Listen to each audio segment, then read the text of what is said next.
is amazing. Thank you. I really enjoyed it. I mentioned that I usually read true stories or people's life stories, and picking up this book, I couldn't stop reading it. I was getting faster and faster and faster and faster, and you know, sometimes you start reading a book and then, because I read it every morning and afternoon on my way to work, that sometimes you pick up a book and go, oh, where was I again? Yeah. You know, I'll read back the previous paragraph, but straight away I'd be like straight back into this. Wow. And like be running through my mind of, oh, what's going to happen next, or how's this going to play out, and you know, thinking about different scenarios that could possibly happen. And obviously because you get those little hints of people's personalities, and it's like, well, how's that going to turn, and you start feeling like this is going to start getting really huge, and you know, things are starting to pop off sooner or later. But I just loved it. And Thank you, I'm so glad to hear that. And I was saying to you how I think one of my questions to you was about, it's so descriptive. Is that like your natural kind of writing style? No. So this is the first time I've written any fiction, like, or you know, creative writing. I've always been a business writer. So even for years before I knew I wanted to write books, and this is my first book, but I didn't know whether it would be non-fiction, because that's my profession and that's what I've always done. So I've never written descriptive words. It's really quite bizarre. Yeah.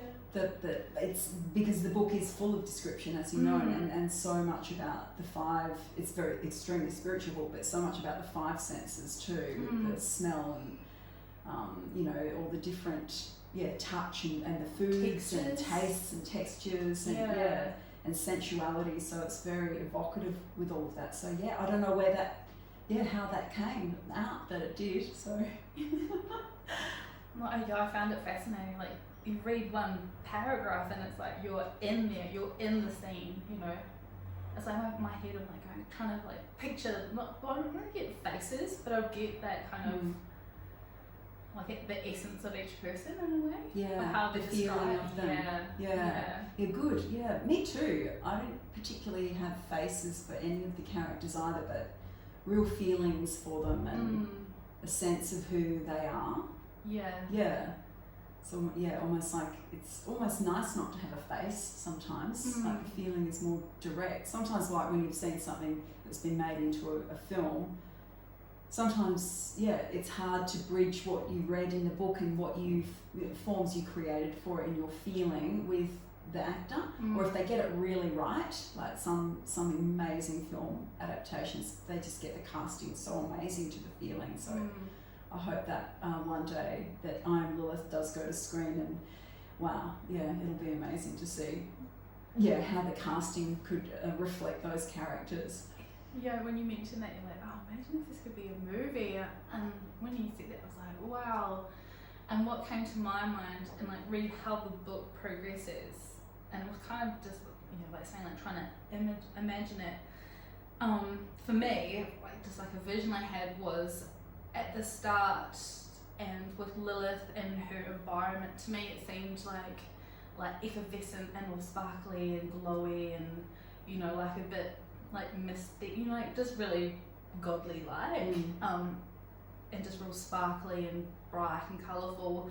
And then obviously when I thought about how I would see it on the screen would be, obviously it would swap between that and more like a hard edged, you know, like contrasts on full, and it was all like red and dark and black, and then it actually progressed, because I was only halfway through the book when I had that feeling, and then it kind of did turn into that as well. Like the end of the book gets really hard and dark, and you know, like the struggle and everything. So gone from like this light to this dark. Yeah. And I'm like, oh, imagine how that would look on film of change. You know, like when the contrast is really harsh. Yeah, it would be such a great medium, wouldn't it? For this. So much like glamour, like the real word meaning of glamour. It's actually like a descriptive for Piscean energy. So not just the glamour we think of with, you know, like celebrities or something, but the real meaning of glamour is that sort of that, what you were just describing, like that magical, mystical, colourful, sparkly, like really gorgeous, and that's the world they live in at the beginning, and then but glamour's not always deep, and it was built on a lie, and it was built on something that wasn't unified, or wasn't true. So it's like it's stripped back, and then you're left with that harsh reality. For a while before it gets better again. Because of course, it's a very optimistic outlook in the end, but it's a real journey to get there, isn't it? I mean, don't want to give away the book if people are wanting to read it, but I guess when we went to the mines, and even just travelling there and then through the dirt and the dust, and then getting there, and even the way you described it, and it was saying like about the red dirt and that, and I was like, oh, that's how I kind of saw it. This red, dark, black, red, harsh, dusty. That was fascinating. The mines are a real scene, aren't they? I worked quite a lot on that. Looking for the feeling of the mines, and very different to the temple hedonism and all the sensuality and lavishness of the priestesses having their good times. So I was telling you I was reading it on the bus.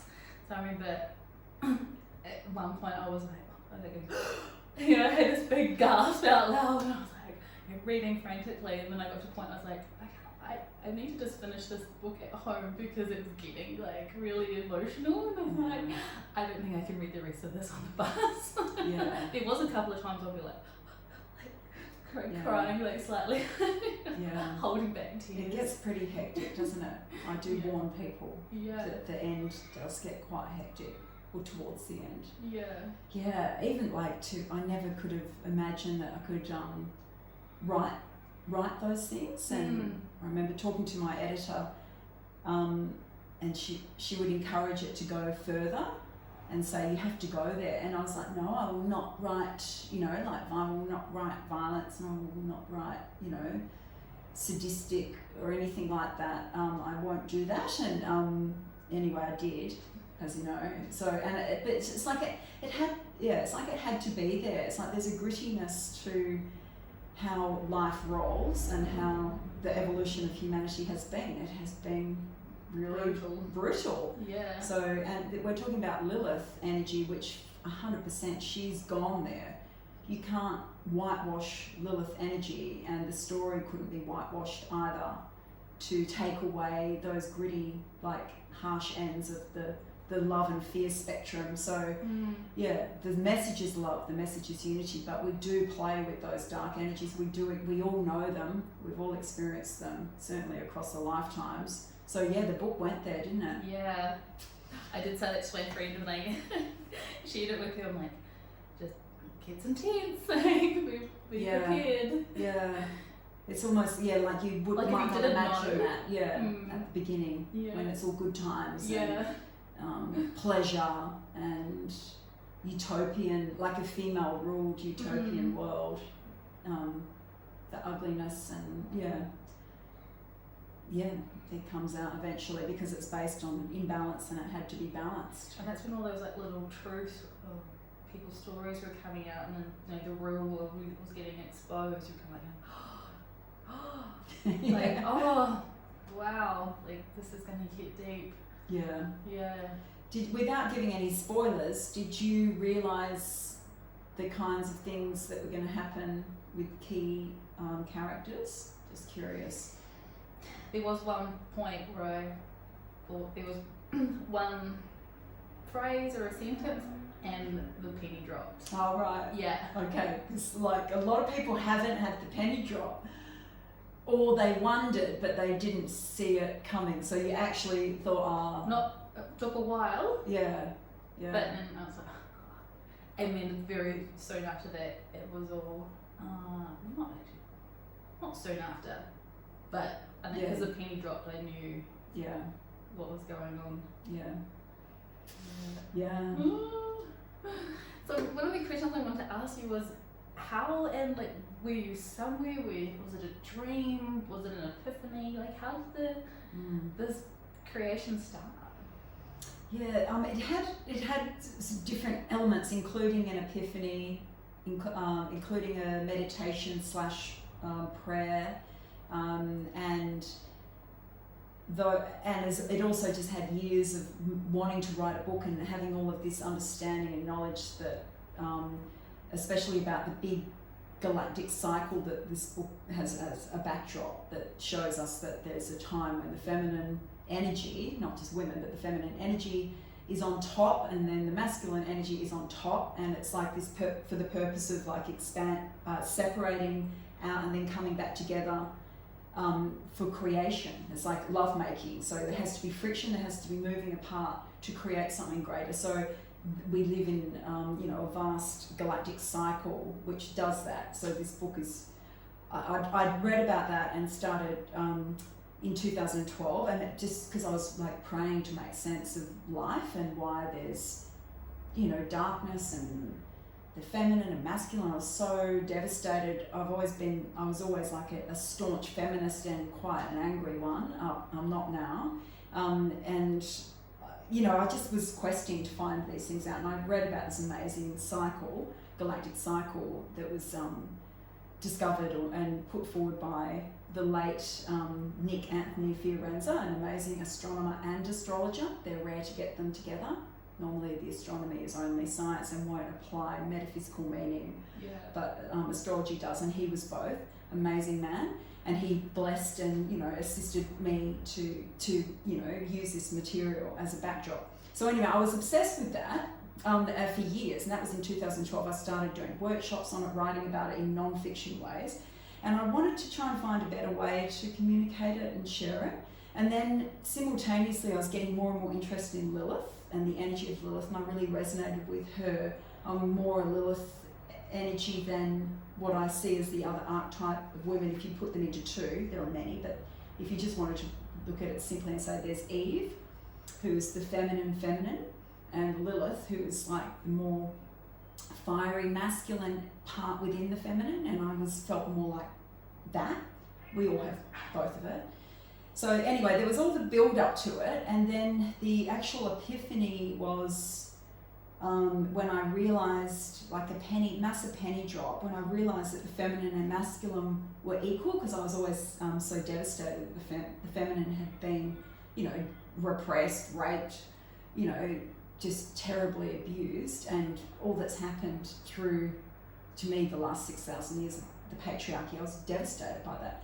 And it was almost like I thought women were better, or were lighter or kinder, and had been victimised, and I had an epiphany. It was an epiphany, as in so palpable and like a real oh my god, it's like we're the same.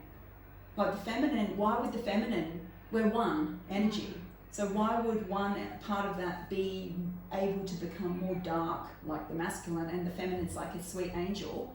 No, it's like we can both go and do both go to the same extent of, what you could call the duality seesaw of like on the fear and love spectrum. We can both go as far to good or bad. Yeah. And it was just that in the last 6,000 years, the masculine has had his rightful time, I believe, and in alignment with this galactic cycle, on top as part of a sacred, like macro lovemaking of creation. We're expanding energy through this. And that the feminine had her turn on top, and she was terrible, and that's what this book demonstrates. So Lilith wasn't terrible, she was the one that actually had a conscience and had an incredibly important role. There's a beautiful big flock of black cockatoos going past. Oh, amazing. How beautiful. Yeah. Because they represent, black cockatoos are like the divine feminine and the sacred, like wise grandmother energy. So that's just beautiful that's just gone past. So hi Lilith. So the epiphany happened, and I wanted to show it, and I wanted to make it fun, and if I tried to write it in non-fiction, it would be maybe a bit too dry or lectury or something. Like if you make it fiction, people can just go for the ride. Like you don't have to. You can just open up and hear a different story or a different way of looking at it. And then the final thing, which was crucial, so I tried to start writing it after that, and I knew I wanted to write about Lilith, and I found out that, you know, I googled when did Adam and Eve and Lilith exist, if they did, and biblical scholars, a whole bunch of them, like including Isaac Newton, who was all these impressive, amazing intellectual people who had studied biblical timelines, said it was 6,000 years ago, which is exactly when in this galactic cycle that the turning point happened from the feminine on top to the masculine on top. And I was just like, oh my God. So that was like an intellectual like Shazam. Yeah. And then I started to try and write it, and nothing was coming out. It was terrible, absolutely terrible. I've got like some of the pages I wrote then, and the energy hadn't entered it.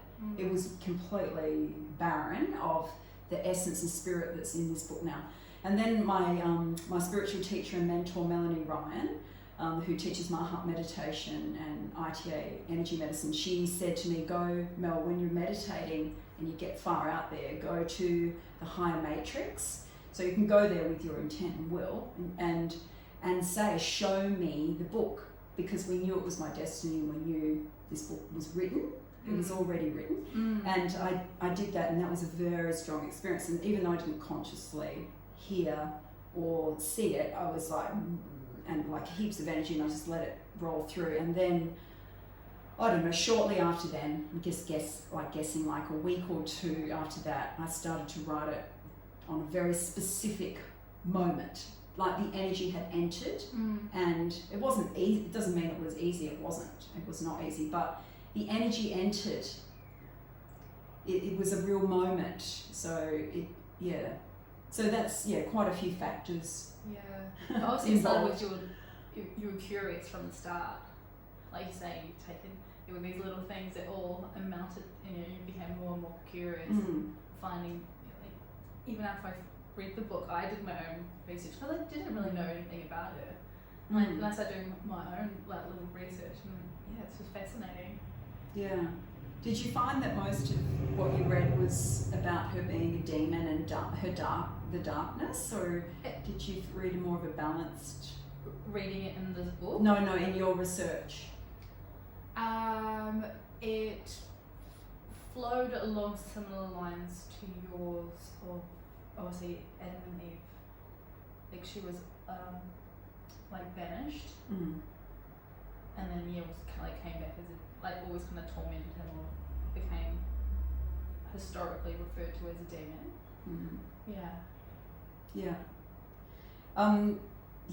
So that's another key energy of the book is to stop now with that, because that she did go to her. We all did. Like on our journey of evolution, we've all gone to and experienced the dark, and Lilith's just a story that sort of crystallizes it or really demonstrates it.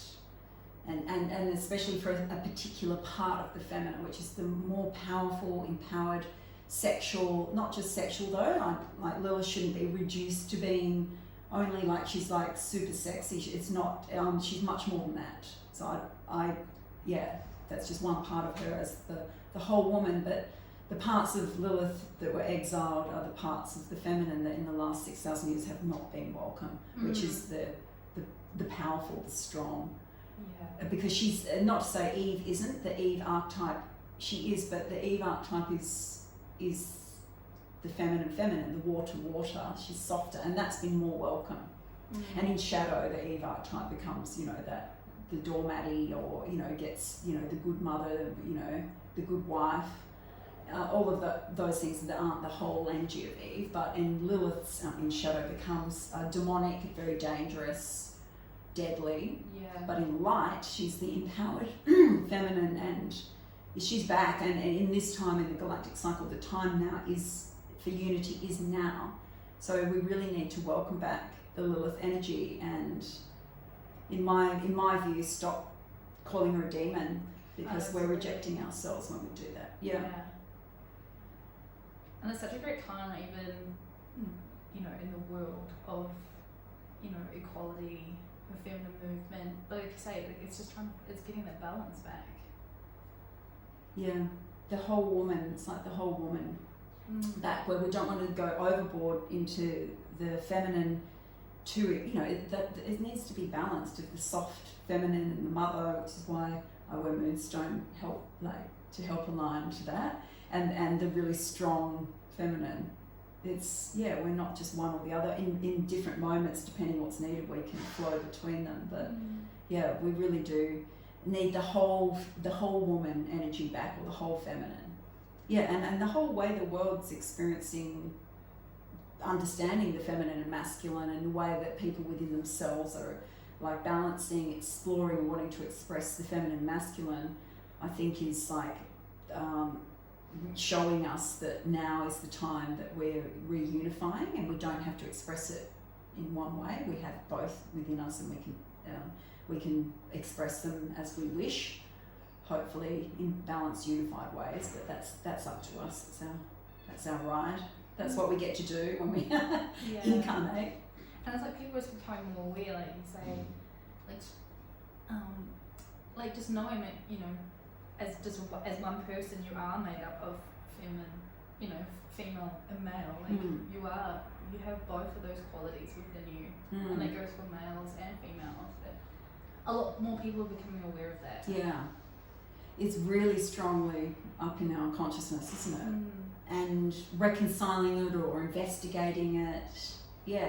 Moving away that we only have to be one thing, like the masculine should only be the hard end of the masculine, and women should only be the Eve or the soft end of the feminine, and we're all mixing it up and finding a unity in it, and that's on like perfect cosmic time. That's what we're meant to be doing right now.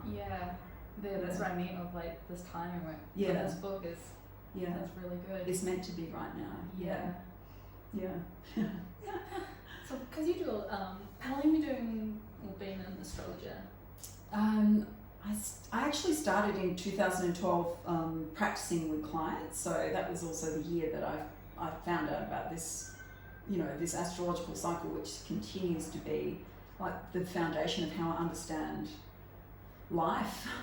Really, like the creative template that we have. I've been. I guess, what is that? It's a good 10 years. That I've been practicing with clients and studying, before that for a few years too. So, I mentioned how I really enjoyed how you brought in the aspects of like astrology, the elements, like crystals, the even the type of, if it was like a herbal, like a tea or the food they were eating, it all links together, and it all reflects the personalities of the people as well. Their jewellery, that's right. There's certain smells, like perfumes and different crystals and different things, for different characters. That's right, it reflects them. So much fun to play with that.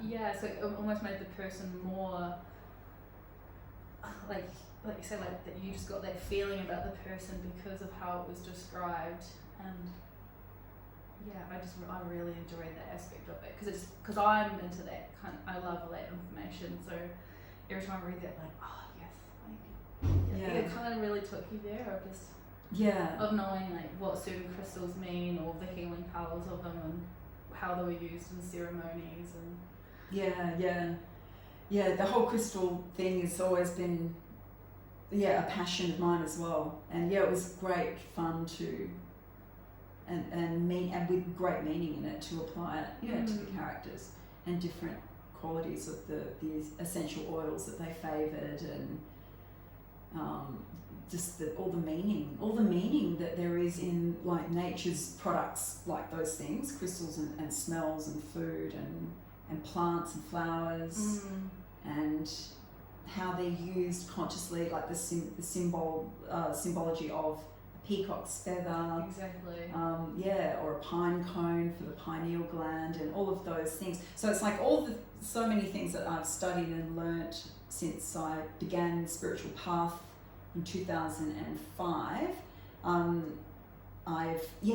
put in the book. All integrated. I found it fascinating, and I think that's why I was just so enthralled with the book, because it was just like, all those elements and things to me, like, I really appreciate. So yeah, that's why I just love the book so much. Yeah, thank you. I'm so glad. Yeah, they bring life, don't they? Because each one of those things carries so much of its own meaning. And when it was woven in with, you know, a real life, or, you know, a real character or a real feeling, it really just brought all of its energy, didn't it? Even just reading, you know, the letters of the word of a crystal or a flower, to me that carries an energy of all of the meaning of that thing. So yeah, and there's just so much of it, so you could feel it. That's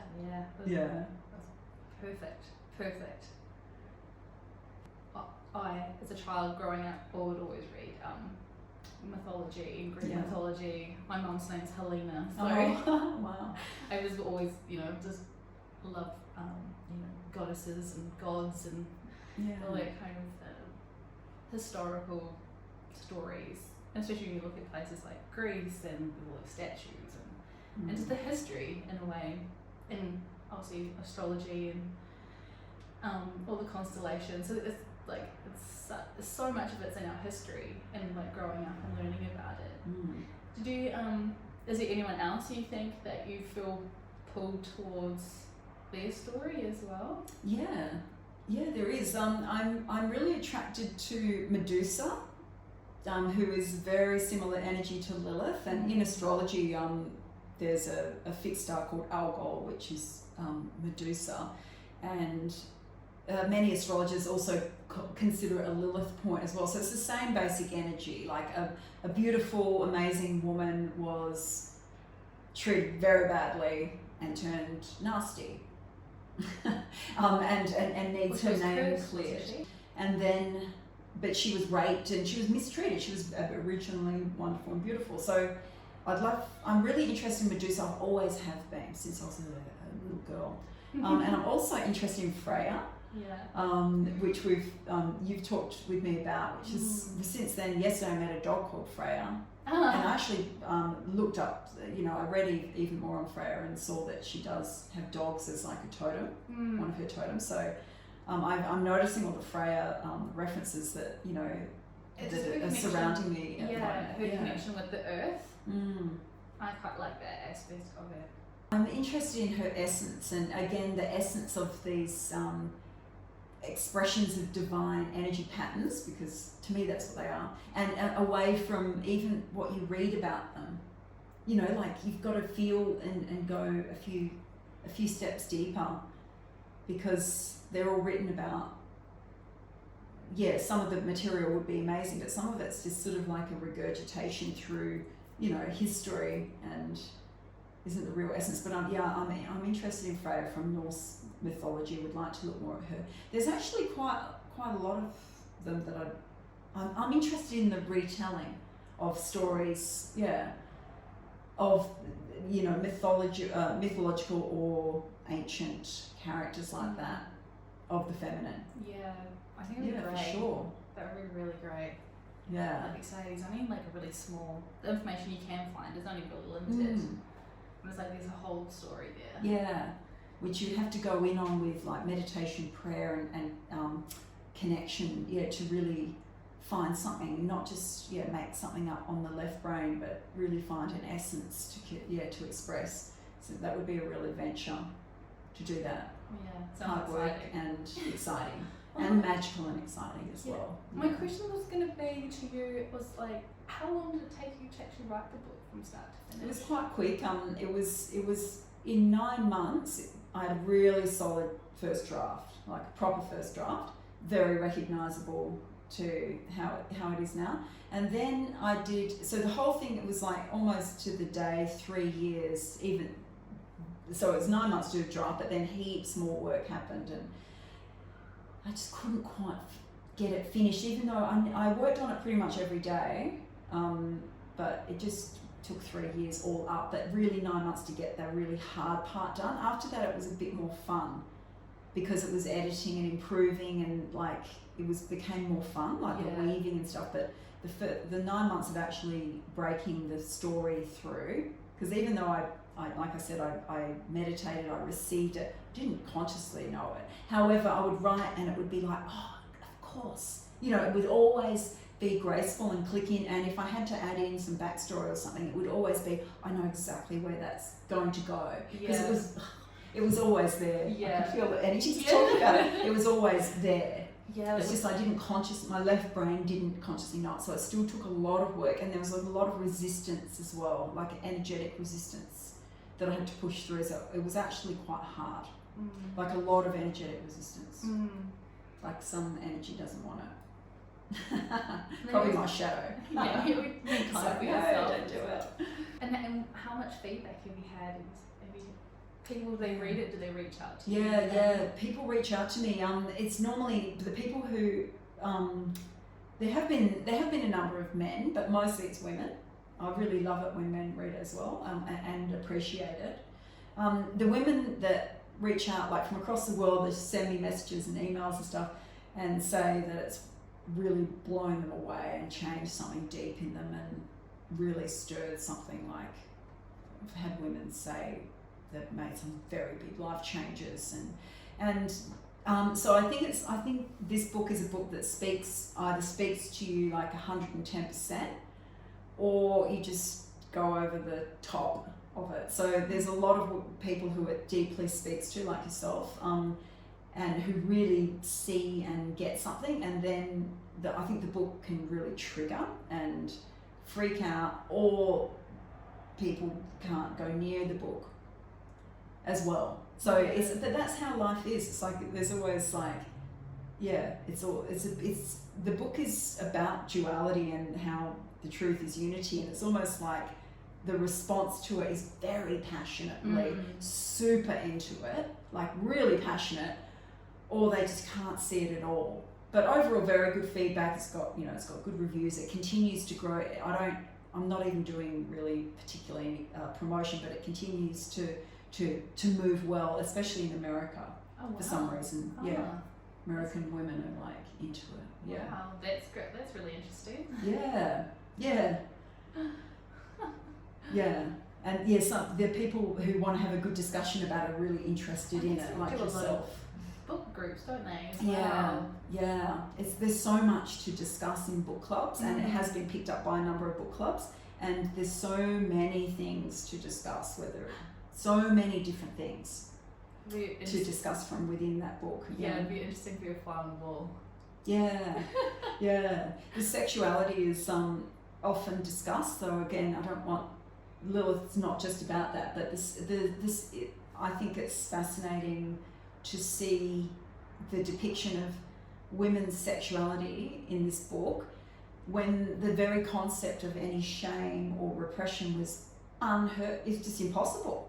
So what an amazing thing to connect to and write about, and I think for women to read is like it's just the very idea that it could be anything less than completely sacred, completely a worthwhile use of time, and like almost like a central, almost like a beautiful obligation, like to express and feel all the sexual energy, because it was like life, and that is the truth of sexual energy. So a lot of women speak to me about how it's spoken, to their soul and their sense of womanhood with that kind of sensuality. And it's so brave of you to write that as well. There were so many moments I was like, wow. I know. Yeah. And you don't read that. I almost can't believe I would write that and put it out there. But it's like it had to be there. It's Lilith. It had to be there. It would have been coy, in a like immature coy way, if the true sexuality wasn't there. It had to be there. So, and I've never felt embarrassed about it, which is so weird.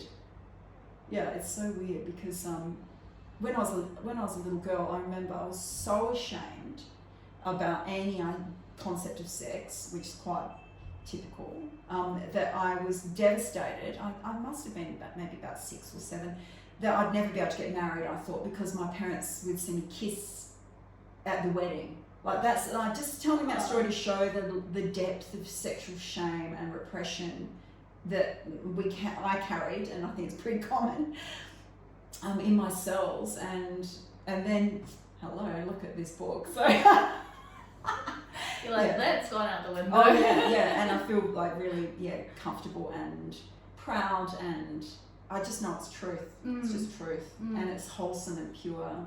So yeah, my friend Jenna Ryan encouraged me a lot to do the sex scenes, and she gave me kind of courage to go ahead with that. So I thanked her in my acknowledgements for that, because they're an important part of the Lilith of the book, and not just, they're not gratuitous, they're to show the truth.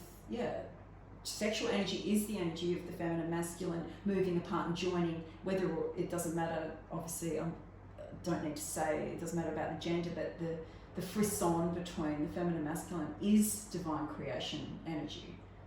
It's it has to be there in a book about unity. That's fascinating. I asked you, was she like a certain age in the book? Because I remember reading about her past. She referenced her past, but then I was thinking, what age is she at in this book? She's 29 years old. Yeah. So I thought she seemed still quite young. Yeah. I chose 29 because it's like old enough to be mature and young enough that it just was the right age for her. She's definitely not a young, not a young feeling to me. And when we're 29 or 28 to 29, even up to 30, depending on your birthday, everybody has their Saturn Return, which is an astrological transit where we get a major rite of passage into growing up.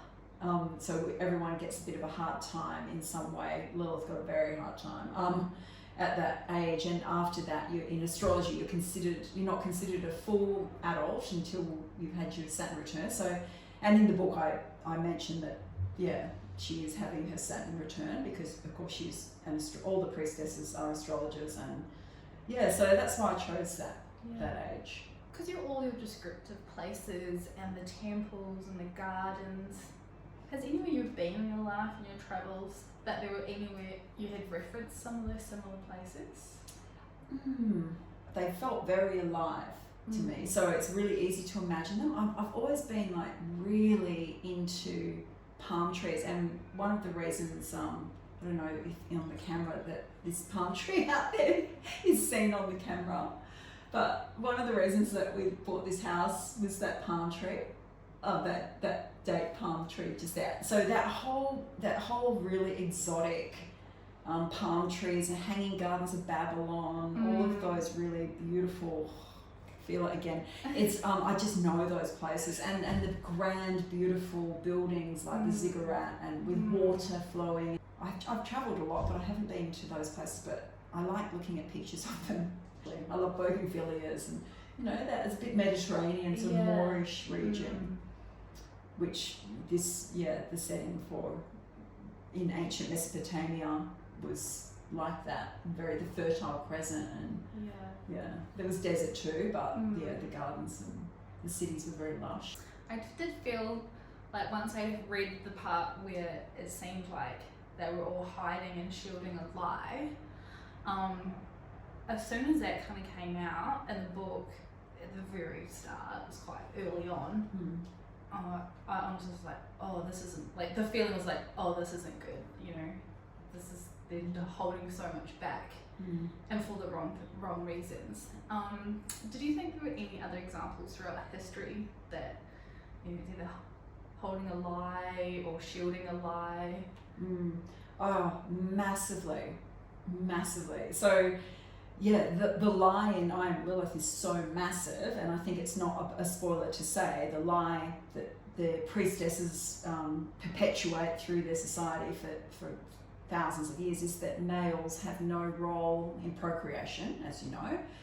That's the lie, and that their men have no purpose really except to work and be, sex bedmates and workers. And that their semen has no creative potency. It's just like a fake imitation of breast milk, which is like the Holy Grail.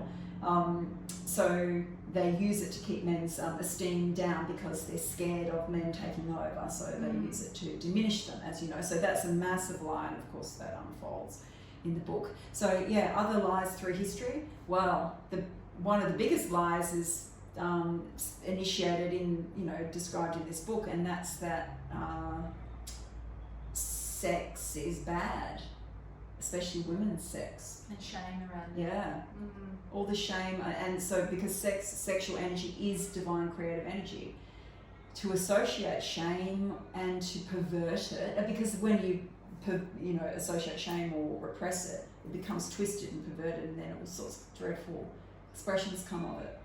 But the purity of sexual energy is what a massive lie to say that it's bad and wrong, because it's so powerful, especially in women. And for young women. Yeah. It's so powerful. It's the creative divine force. So that's a massive lie. And oh boy, has it like seeped into our bones. For thousands of years it's been really rampant as a terrible lie. And the other lie that comes to mind that's absolutely enormous, depending on what your truth is, but for me it's a lie, is that we only have one lifetime. So through many religions hold that we do reincarnate, but through mainstream or main Christian religions and Catholic, it's one lifetime. You get one lifetime, and that makes it a lot easier to control you and to keep you pretty scared about making sure you're a good girl in that one lifetime. You've got one shot. So I think it's a massive lie that again is, even now it's still a little bit edgy to believe in reincarnation. Like, to me it's a complete no-brainer, and everyone obviously should have their own truth and their belief, but it's still pretty prevalent that people think you only have one life. I think it's a lie. Yeah. For me it's a lie. Fueling like the energy of the book and how the messages can need to expand, because it does have such an important message for this time of transformation and us coming back into unity. So I say thank you so much for fueling it. Spot it, you got it, If you don't spot it, you ain't got it. So we were talking about obviously a key point in the book, and about a lie and lies throughout history. But I also wondered if there was any other theory or an approach or just a takeaway from the book. To me, I felt like a couple of key points was about being able to speak up, to face your fears, and to listen to your gut. So the biggest overarching message of the book is, it definitely includes all of those things, and it's interesting how different things will be drawn out and really spotted by different readers, and in their what's really speaking to them. For me, the biggest message of the book starts with the big picture of the unity, that the feminine and masculine is one energy, it is within us, it is everywhere. We were meant to have some kind of experience of separation in dense consciousness. That's turned out to be very difficult, but it's part of an evolutionary cycle. So the big picture is that we're unified, and the time is now to get back to it. That's why I wrote the book. The next biggest message for me, and that's what I mean, everyone gets to have their own thing that speaks to them the most, but to me is to not lose yourself. And that's why Lilith says, I know who I am, I know who I am, I know who I am, when she's starting to descend into madness and she's trying to hold to her true essence and not lose the self. Losing the self is, to me, the greatest devastation. Losing the self, it means that you're forgetting who you truly are. So she really struggles to hold to that, but for a time she doesn't make it, and things that we know, we sympathise, times get very tough, and it can be very hard not to spiral and lose yourself. So for me it's to hold on to who you are. I'm really interested in what you said and those things that spoke to you, because I'm interested in what people have felt from it. So to speak up, were you thinking about Lilith, not how she wanted to speak up about the injustice and the lies, and she knew she needed to. It was kind of like, you know, she was kind of living under a veil for so long, and then, you know, she became stronger and stronger, and then she was speaking out and saying, this is what we're doing, you know, things are going to change. And when she started saying those things, like, you really felt like you felt her she just became so empowered, you know, like she was kind of just keeping face for so long, but when things change, it's just like really strong, and like feeling her gut instincts and making the decisions and facing her fears on so many occasions, you know, pushing on, and yeah, that's what I took away from it, of just every time she faced a fear or stood up or said something, she just went forward 10 times better. You know, her character was so much stronger. It makes me think of the movie we watched last night, Green Knight. You should watch it. Okay. As in Knight. So it's an Arthurian legend like thing, but it was so passing and actually so profound, the message, which is saying basically what we just said then. It's like destiny is there, karma is there, your divine role is there. If you don't face it, you're going to have to you will face it at some point, but you might need to gather more courage or experience before you do, but it's inevitable. And it's like, so the wheel will turn as it is destined, it will happen. And the more that we can, you know, have courage and a higher understanding and accept our job or our role, or work out what it is and live it, the better, because it's inevitable. And when we do live it, it's merciful. So anyway, that's Green Knight. You watch it. The afterword section of the book, you know, you do dive into a bit of background information. I think that's really a good quality of the book as well, for people to know. That there's some basis for the story. And just some key. Like here you've got the story of Adam and Eve kicks off in the masculine dominated era we're now ending. So you write about that. And who is Lilith in mythology. Yeah, they were really great points. You don't get books that do that very often. Well, not that I've seen.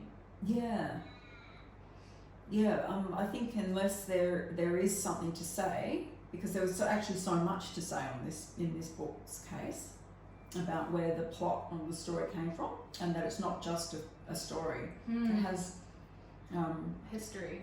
Yeah, it has history, and it's an interpretation, but there are a basis. There is a basis for the story, especially if you accept astrology and the meaning, that there is meaning in the movement of the galaxy.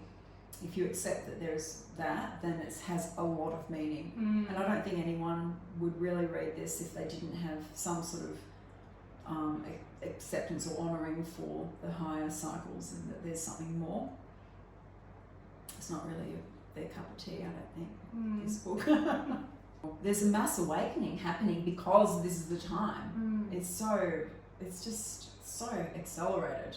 This is the time that we're almost separating in a way, as in the souls who are going on the unity path, of which this cycle is now, the doors are open, but not everyone will go, because there's cycles within cycles, and this is just the point in the current 25,000-ish year cycle where the doorway is open for those souls who have had enough of and have experienced and explored enough of the duality, as in the good, bad, you know, up, down, fear, love, and are ready for unity. Like the door's open, it's now time. The souls who aren't ready yet, they do another cycle, and that's okay. It's like saying why, you know, you wouldn't ask a 1-year-old to drive a car. I don't mean it in a condescending way, it's just like, we're all one, it's the same. They will inevitably drive a car, but you can't take the unripe fruit from the tree prematurely, because it won't ripen. It's just all perfect. We're all just one energy. But there is a door open now, and there's a mass awakening of so many souls. Anyone listening to this or reading this is 100% on board with that, and they just wouldn't be interested. So it's pretty exciting. So despite appearances, you know, that it can look like things are getting more separated and more fearful. It's just like that turning that point of pick a side. So we mustn't allow it to pull us down or to spiral us, like Lilith teaches us. Don't be, losing who you are to fear or separation or distractions. And yeah, we've got the window open. I'm certainly keen to be in unity now. Yeah, I know you are too. That's why I really appreciate like the souls that really, really get it, and they support me. They're always like little bright lights in the beloved. So it's a one energy, and that spark within the one energy is going to that spark. Yeah. All good. Yeah. It's all messages. It's like a lifeline. Yeah. Sending out messages to everyone.